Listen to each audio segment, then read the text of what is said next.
other shows we have for you to enjoy at myclassicradio.net. The Avengers was most certainly not a household name in South Africa prior to the radio series. With no national television service until 1976, the mechanism simply was not present in the country to show television programs to mass audiences. While many other countries reveled in the filmed adventures of John Steed and company, South Africa was not equipped to join in the fun. The series took Britain by storm and made a major impression in the American markets, being that greatest of rarities, a British series given a network transmission slot.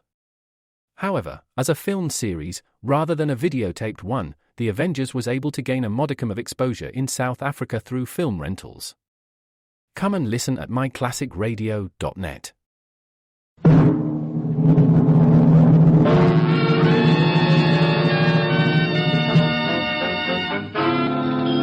Dangerous Assignment, starring Brian Donlevy as Steve Mitchell.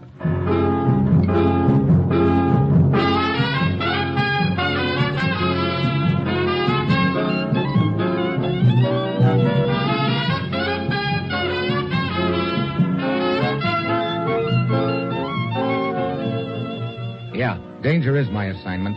I get sent to a lot of places I can't even pronounce. They all spell the same thing, though, trouble. But when I walk into the commissioner's office, I don't realize that this assignment's going to wind up with my getting shot at just for trying to turn off a radio program.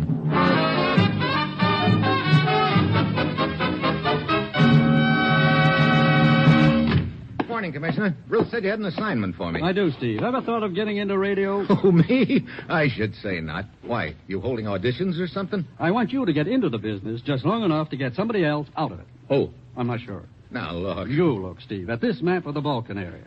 This country here. That's about the only friendly country left in that area, isn't At it? the rate things are going, it may not be friendly for much longer. Oh? Steve, there's an outlaw broadcasting station somewhere in that country. The man who's doing the broadcasting is filling the air with a choice assortment of lies and propaganda. What about? About our country and theirs. The result has been to put a strain on our relations with them and to set up internal tensions over there, which are, in effect, tearing the country apart. Is there by any chance an election coming up over there soon? Yes. Steve, we know who's behind this broadcast, all right. But what we've got to do is to stop him. Well, it seems to me that this is a matter for the Balkan country to handle. What's it got to do with us? We think the broadcasting is being done by an American. What? The government over there has asked our cooperation. I see.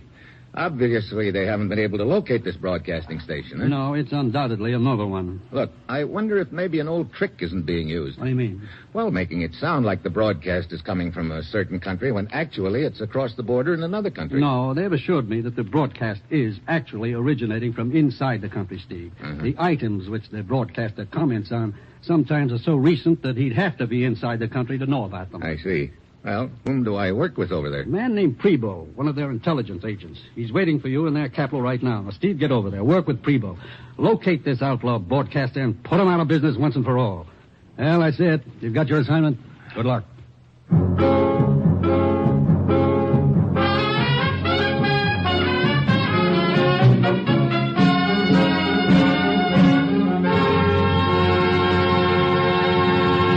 The National Broadcasting Company is presenting Dangerous Assignment, starring Brian Donlevy in the role of Steve Mitchell, colorful, two-fisted government agent. At all those places of the world where danger and intrigue walk hand in hand, there you will find Steve Mitchell on another Dangerous Assignment.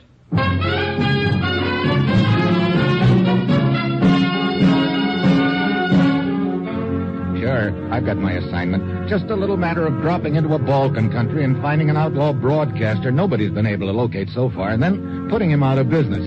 And I don't doubt that somewhere along the line I'll run up against somebody who'll be trying to do likewise to me. It's Friday evening when my plane lands in the capital, and I head for their intelligence office and Agent Prebo. He takes me into the radio room where a little gent is sitting by a receiver. This is Kovac, head of our radio division, Mr. Mitchell. Kovac? I am honored, Mr. Mitchell. You expecting this outlaw broadcaster to come on the air tonight, Prebo? Yes, in but a few minutes. As you see, we have a radio direction finder here. I also have one 30 miles northwest of here, and a third one 20 miles to the east. That way you can get a fix on him. Huh, Kovac? Yes. Unfortunately, this procedure has done us no good in the past. Each time we raced to the position Kovac and his men had plotted on the map. Yeah?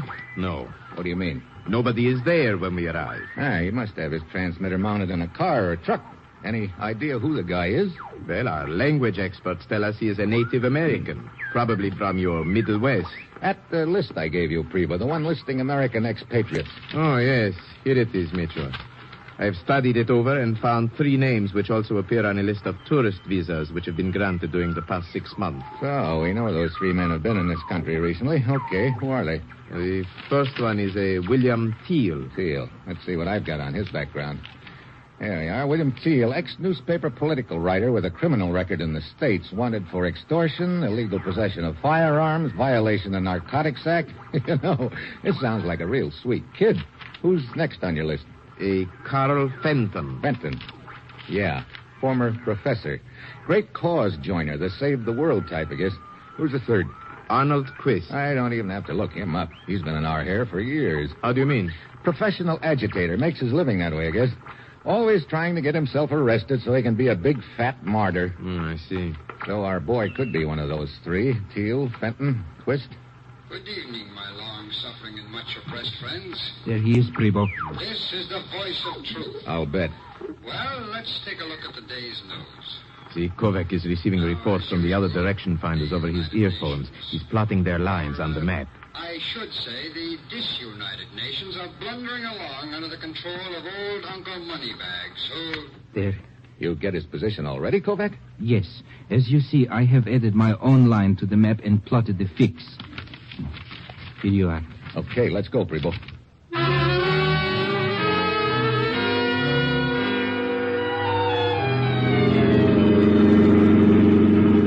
We should almost be there, Mitchell.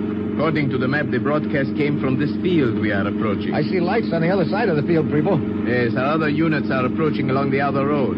We will have the field completely surrounded. Good. Brace yourself. I'm going to turn off the road now. Okay.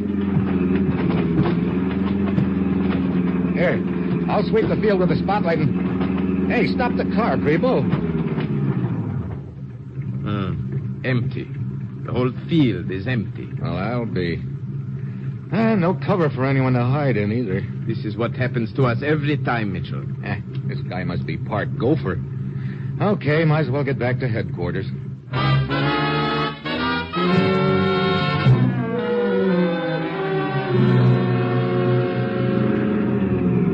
What time is it, Mitchell? 10 minutes to midnight. You say this gent has another broadcast right at midnight? Usually. Well, we might as well try again. Kovac still on duty? Yes. See, he and his daughter are waiting for us in front of the building. What luck did you have, Prebo? The usual, Kovac. Not a trace of him. I do not understand it. Nor do I. I do not believe Mitchell has met your daughter. I beg your pardon. This is Anna, Mr. Mitchell. Hello, Anna. I'm pleased to meet you, Mr. Mitchell. I hope you will be able to help locate this outlaw broadcaster. He's certainly causing a lot of trouble for us all. Yeah. Kovac, you'd be able to tell if he was broadcasting from a plane, wouldn't you? Oh, yes. Our radar stations would pick up the plane at once. Well, let us go up to headquarters, Are you coming with us, Kovac? I will be up in time for the next broadcast. Very well. After you, Mitchell. Thanks. Let's see. What floor is that again? 8, the top button. Okay. You know, this must be getting pretty monotonous for you, Prebo, chasing after this guy and winding up with a handful of air each time. Yes, I'd like very much to get my hands on him. He's doing the cause of democracy in my country a great deal of harm. Of course, I am certain our neighbors across the border to the east are enjoying the whole affair hugely. I don't doubt it. Hey, what's the matter with the elevator? It quit. But we are only halfway up to the top. Halfway between the 4th and 5th floor, to be exact. I'll try the button. Nothing. This is the emergency signal button here, huh? Yes. I'll try that. Dead. All the power must be off. Well, let's see if we can bring any help. Hey, anybody around? I don't know if that will help or not, Mitchell. Huh? At this hour of the night, the building is deserted except for the night watchman, and there is no telling which section of the building he might be in. Well, you got any better ideas? No? Well, then oil up your tonsils and join me. Maybe we can raise... What's the matter? Listen. Hear anything? Yes. What is it? I don't know. I'm trying to peg it. Sort of a rasping metallic sound, and it's coming from somewhere above us in the elevator shaft by the sound of it. Yes. Strange. The elevator cage is vibrating slightly. Yeah. Hey, wait. What is it? if I can climb up the side of the cage a little. There. What are you doing? Wedge shut. Oh, fine. Look, Preble. Somehow we've got to get this trapdoor on top of the cage open before it's too late. Too late? What do you mean? I just figured out what that sound over us is. It's a hacksaw. Yes, you are right. Mitchell, somebody is trying to saw the elevator cable in two. That's right, Preble. If we don't figure a way out of this rat trap fast, we'll be taking a one-way trip to the basement.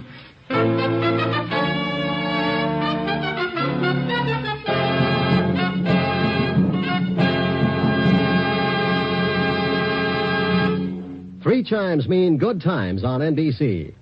Just listen to the stars on tomorrow's broadcast of The Big Show. Jimmy Durante, Milton Berle, Gordon MacRae, Ethel Merman, Rosemary Clooney, and Frank Lovejoy. Plus Meredith Wilson's Big Show orchestra and chorus. And your MC on The Big Show is the glamorous and unpredictable Tallulah Bankhead. And on Theater Guild on the Air tomorrow, you'll hear a one-hour adaptation of the comedy The Man in Possession, starring Rex Harrison and Lily Palmer. And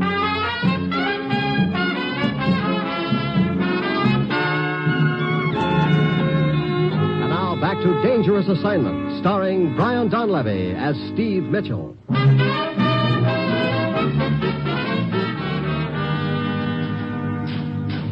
The trapdoor.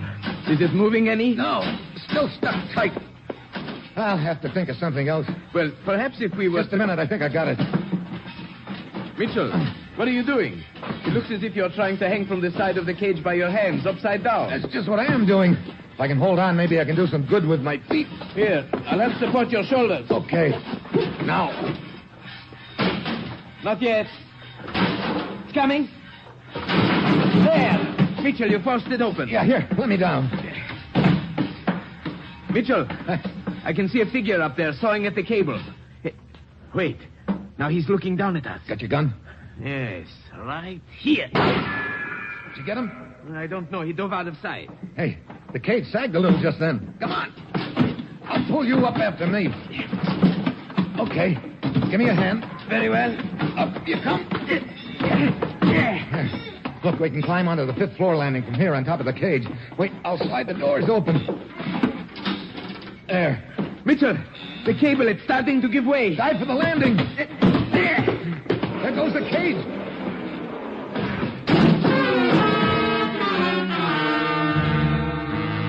We pound down the stairs, but our boy has done a one-flight lead on us. By the time we get to the ground floor, he's nowhere in sight. Kovac and his daughter Anna are still standing in front of the building. Kovac, did the men come out of the building? Yes, but a few seconds ago. There he is, just rounding the corner. Father, he shot you. You're bleeding. He darted out of sight around the corner, Mitchell. Hurry. When we get around the corner of the building, the guy's gone. We searched the area, but he's done a good job of dropping out of sight. Finally, we get back to Kovac and Anna in front of the building. She's dabbing at his sleeve with her handkerchief. There. I think the bleeding is almost stopped now, Father. You see, Anna, it was not as bad as we thought. Oh, you were very fortunate, Kovac. It's only a nick in the forearm. Yes. Come, we had better go upstairs, gentlemen. The outlaw broadcast will be starting any minute, and we must be ready to start trekking. I'll arrange a relief for you, Kovac. Why? I am perfectly capable of handling it, Primo. Yes, but your arm. A scratch, nothing more. Well, even so, maybe you better let your daughter take you home and sort of... I insist on being allowed to perform my duties. But, no, okay, Kovac, sure. Kovac's daughter, Anna, starts to leave, and while he's saying goodbye to her, I take Prevo off to one side and try out a wild idea on him. Only, all of a sudden, he doesn't think it's so wild. Then, Kovac joins us again, and we head upstairs to the intelligence headquarters. Pretty soon, the outlaw broadcaster comes on the air, and Kovac starts tracking. He gets the other two reports over his earphones and draws the lines. Then, he flips off the receiver and hands Prevo a map. Here you are, Prevo. This is where you got him plotted, huh? Yes. Right there where the three lines intersect. If you hurry, perhaps this time he'll not get away. Yeah. But why do you not get started? He may escape again if you delay. That's right, Kovac. I do not understand. Prevo, what is the meaning of this? Why do you and Mitchell just stand there and look at me like that? Your boy ought to be finished by now, Prevo, huh? Yes, he is in the next room. Here he is now. You have the position plotted on your map? Yes, sir. Here you are. What is this all about? That's what we'd like to know, Kovac. As you see, Mitchell, there is quite a discrepancy in the two locations. You had another man plot the broadcast? And located on the map. Is quite a distance away from the location you gave us. This other location is wrong. Look, Kovac, quit stalling. I figured you were a little too eager to stay on duty a few minutes ago, and it started me thinking. One very good reason for not finding this broadcaster is that you've been plotting the location wrong on purpose. No. It is useless, Kovac. I have the proof right here in my hand. Why have you been doing it, Kovac? According to Prevost, you've always been a pretty loyal citizen. Yes. It is true. I have been giving false locations, but I had no choice. You must believe me, I had no choice. What do you mean? My son. Your son? But our language experts assured us the broadcaster is in America. Oh, no, you do not understand. The country across the border from here, they are the ones who are behind this broadcaster. What's that got to do with it? My son lives in that country. He's a shopkeeper. When this broadcasting first started, agents from that country visited me secretly and told me they would kill my son unless I agreed to help them. I had no choice. So you've been giving phony locations right from the start, huh? Yes. But now we have a correct position on him for the first time. Come, Mitchell. Perhaps our hunting luck is due to improve at last.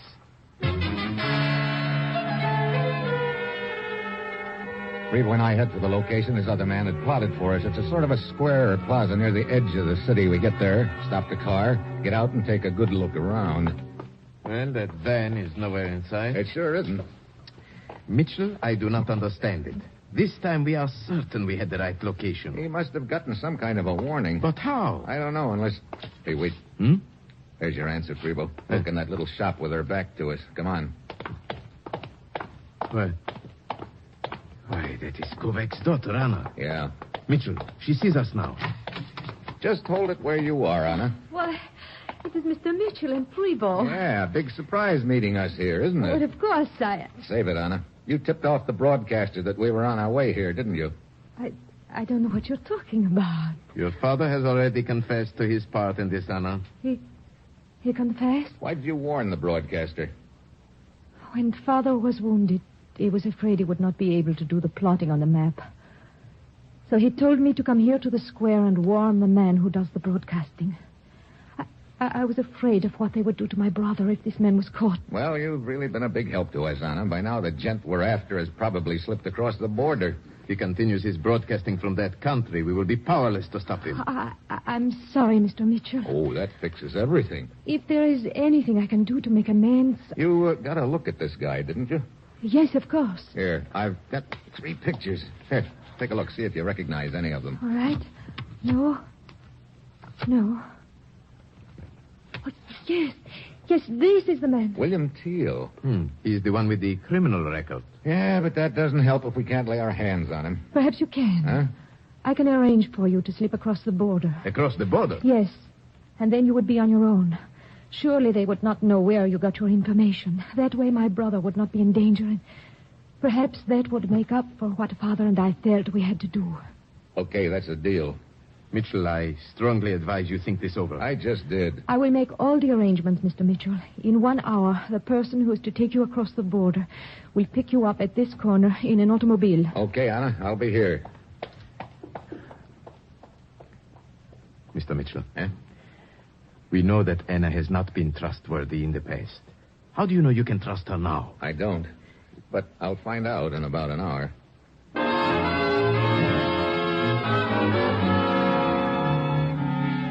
Prevost leaves, still shaking his head, and I wait out the hour. Right on the dot, a car swings around the corner and pulls into the curb. The door opens, and I hop aboard.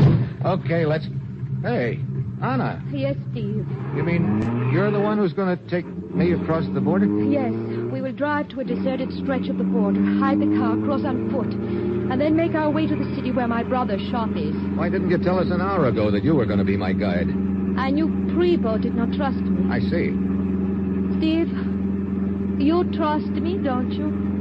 I'll let you know a little later, Anna.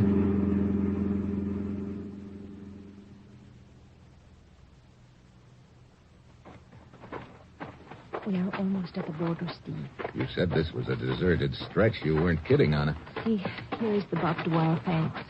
Yeah. We didn't make it here any too soon. Be light in an hour, looks like.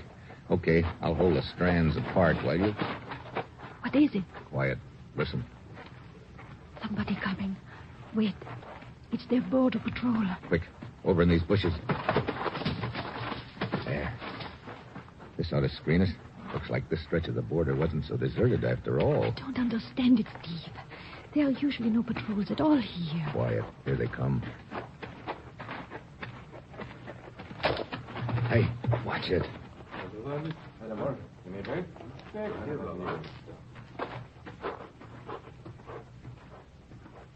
Oh, that was close. You're telling me. What an unlucky accident, my breaking the twig when I did. You're sure it was an accident? Of course. What do you mean? Let it go for now. Come on. They're out of hearing now. Let's go.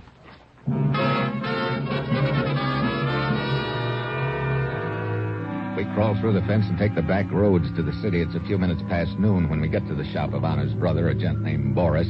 He hustles us into the back room, and Anna fills him in on the deal. So, this explains why I have been watched and spied upon constantly these last few months. I've been a virtual prisoner and did not know it. Yes. If Father had helped Prebo track down this outlaw broadcaster, this William Teal, you would have been killed, Boris. And now you say that Teal is back in this country? Yeah. Mind if I use your radio there? Of course not. You think Teal will continue his broadcast? We'll soon find out. If he runs through the schedule, he should be on the air right now. Good afternoon, my oppressed friend. There he is. Yeah. This is the voice of truth. I am still in your midst. In spite of any lies you may hear that I have been driven from your country, I will never leave you until my words of truth have... But, Steve, I don't understand. I know that Teal crossed the border. Sure he did, but he's trying to make it sound like he's still in your country. He's probably broadcasting from the radio station right here in this city. You know where it is, Boris? Yes, come, I will take you there.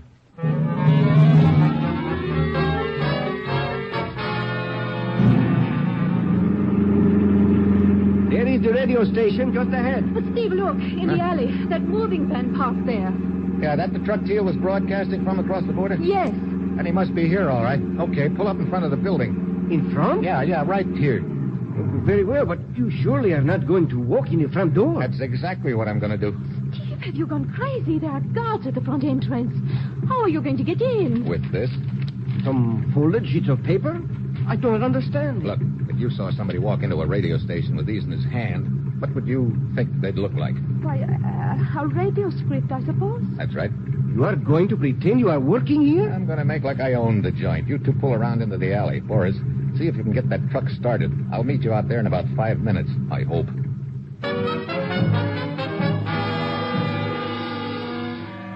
Ever stick your head into a lion's mouth? That's just how I feel as I saunter casually up to the front entrance with my script under my arm, but the gag works. The guards ignore me. Inside, I start down the hall trying to act like I know where I'm going and just hoping I don't open the wrong door and end up in the broom closet. Then I spot a row of studios at the end of the hall, each with a glass window inside the third one. I spot Teal. Just signing off. I wait until he comes out into the hall, and then I ease up to him. What? Start walking, Teal. What is this? Who are you? My name's Mitchell. I've come a long way to pick you up, all the way from the States. The States? And you're going to pick me up, huh? That's the general idea. We're going out the side door. Oh, are we? Well, suppose I don't want to. This gun in my pocket says you will. Look, you can't get away with this, Mitchell. It's worth a try, Teal. Where do you think you're going to take me? Back to the States, eventually. Little matter of treason, to say nothing of a criminal record. You're out of your mind if you think you can get me back to the States. I'm among friends here. They'll never sign any extradition papers. I know. But the country across the border will. They've been trying to get you out of their hair for months. But I'm not there now. I'm safe here. That's funny. I'd have sworn I heard you say in your broadcast just a few minutes ago that you were still in that other country. Well, now, look, Mitchell, if you think you're going to pull anything like that on me, That's just what I do think. Now move. Where are we going? Out that side door. Well, then what? I'll let you know as soon as I figure it out. Open the door.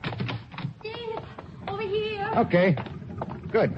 Inside, Steele. Steve, watch out. A guard behind you. God, help! I've got him. Now, get in, Teal. All right.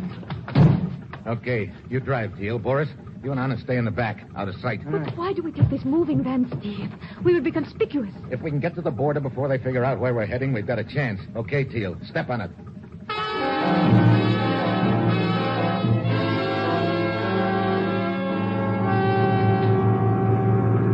That's the border up ahead, Mitchell. That bridge across the river. This is the spot where you crossed into the other country before? Yes, that's right. I understand now, Steve.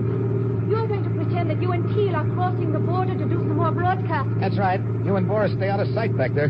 All right. And Teal, I'm still holding that gun on you in my pocket. All right. They're waving us to stop at this end of the bridge. Okay. Looks like they've got this end of the bridge pretty well boarded up. It's just a gate. Who's that guy walking towards us? That's the captain of the guards. The other side of the river is across the border, huh? Yeah. Okay. As soon as the guard's through with us, just take the van across nice and easy and just don't try to get tricky with him. Well, it is Mr. Teal. Hello, Captain. It has been a long time since I've seen you, and I do not believe I have met your friend. I'm Teal's new assistant. I see. But what are you doing here, Mr. Teal? Well, we want to get across the border and do some more broadcasting. But surely you are joking. What do you mean? What? Mr. Teal, you know that the border is closed at this bridge. Oh, pretty forgetful of you, wasn't it, Teal? Well, Wait. Guard running out of the shack towards us. Must have gotten a phone message. Wait, what is this all about? Sorry, Captain. We're leaving. Step on the gas, Teal. We're going to crash that barricade on the bridge. I won't do it. Okay, I will. My Boris! Anna, brace yourself. Oh, Steve. No. Oh, we made it, Steve. Now if we can just keep going to the other end of the bridge. Teal, get your foot off the brakes. No, I'm getting out. Teal! Steve! He's diving into the river. Boris, get this truck across the bridge. I'm going after Teal.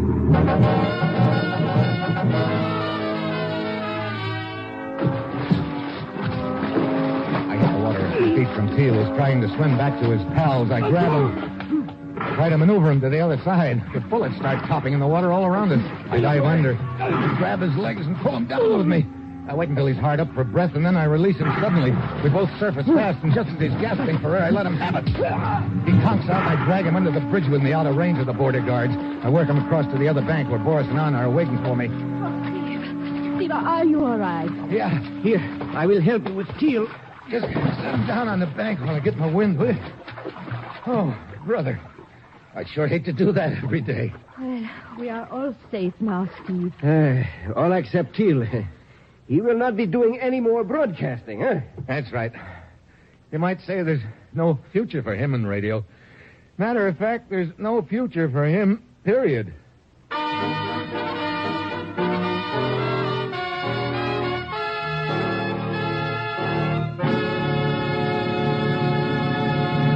Three chimes mean good times on NBC. There's mystery tomorrow with two exciting crime fighters, the Falcon and the Saint. The Falcon brings you two-fisted Mike Waring as the rough-and-ready nemesis of crime. And the Saint stars Vincent Price as Simon Templar, the suave sleuth who is equally adept at romance or solving a baffling murder. Hear both these fine shows tomorrow.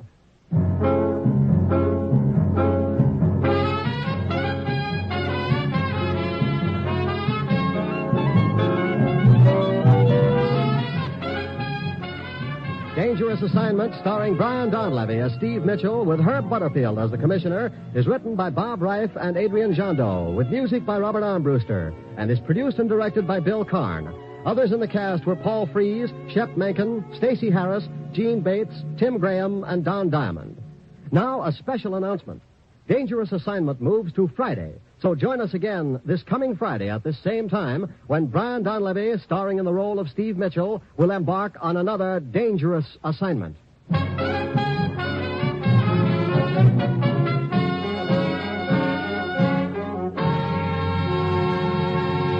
The death toll on America's highways has surpassed the total of any single war. Primary causes are speed, carelessness, and lack of courtesy.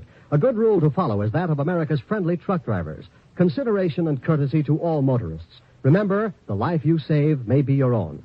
Dangerous Assignment came to you from Hollywood. This is NBC, the national broadcasting company.